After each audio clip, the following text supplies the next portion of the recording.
We are previewing Week 4 in the NFL here at SBR Forum Videos. I'm Peter Loshak, and we're talking right now with Jeff Grant, sports betting writer for the Bleacher Report. Okay, the first game I assigned to you is the Panthers at the Falcons. Now, this game, you know the Falcons are going to be a huge public play and a huge public teaser play, but I'm kind of agreeing with that. I mean, the Falcons are really doing well in all areas of the game. Their passing game is awesome. Their defense is awesome. The Panthers are having trouble in all areas as well. They got torched by Eli Manning last week. Now they're going to have an even tougher assignment in the passing game.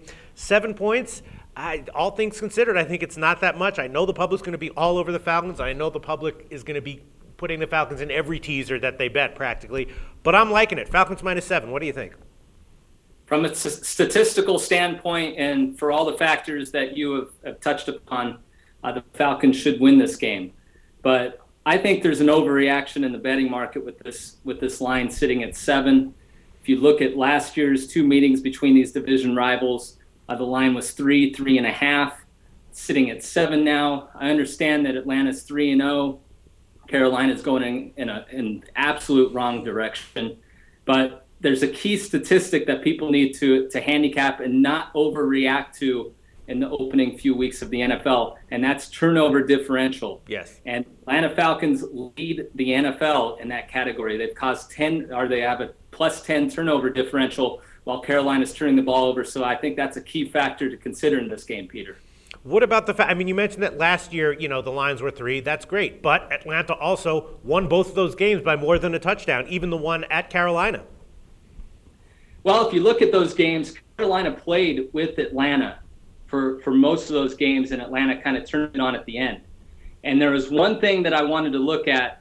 Atlanta has not been one of the more consistent teams. And I mean that by covering the spread and also running off a bunch of victories in a row. Last year, before they met Carolina in both opportunities last year, they lost the game before. So I think that's a huge, huge factor. Yeah. Atlanta is 3-0. They've just won on the West Coast. Now they're coming back.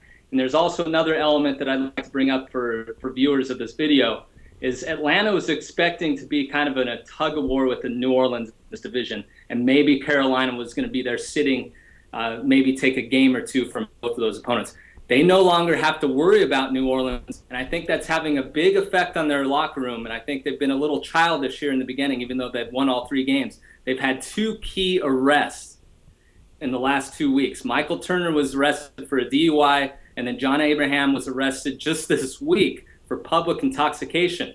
So I think this team just figures that they're going to roll to the division, and Carolina comes off a big loss, a humiliating loss against the Giants.